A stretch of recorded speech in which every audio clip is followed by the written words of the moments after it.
Ce discours a fait énormément de dégâts, pas seulement chez les femmes noires, mais elles en ont payé le prix le plus lourd à cause d'un contexte historique, social et économique particulier.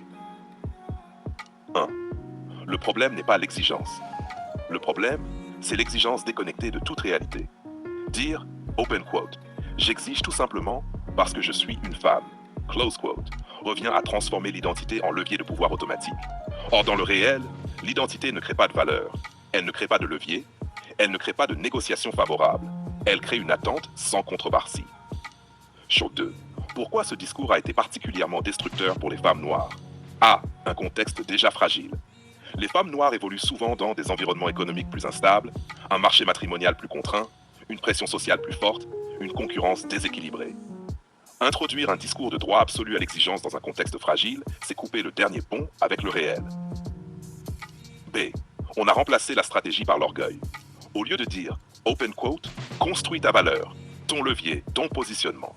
Close quote, on a dit « open quote exige, le monde te doit ». Close quote.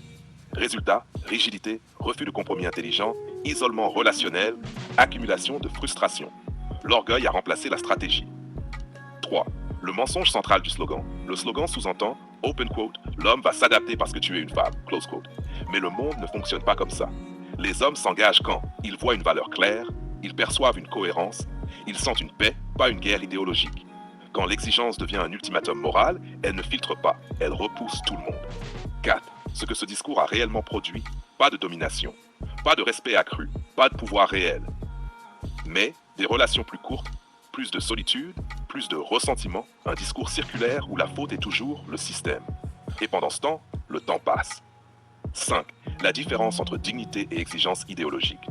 Dignité, je sais ce que je vaux, je choisis avec intelligence, je construis. Exigence idéologique, je réclame sans levier et je moralise le refus. Les femmes qui ont réellement gagné en pouvoir n'ont jamais crié leur exigence. Elles ont augmenté leurs valeurs, maîtrisé les dynamiques, choisi leur bataille. 6. La vérité inconfortable mais libératrice. Le monde ne fonctionne pas au slogan, il fonctionne au rapport valeur, rareté, cohérence. Quand on a vendu aux femmes noires l'idée que open quote exister suffit, close quote, on leur a retiré la stratégie, l'adaptabilité, le réalisme. C'est ça, la vraie trahison. Conclusion claire. Oui, ce discours a nui, parce qu'il a remplacé la lucidité par l'idéologie, la construction par la revendication, la stratégie par le slogan. Et aucune communauté ne peut se permettre ça durablement. Si tu veux, on peut aller en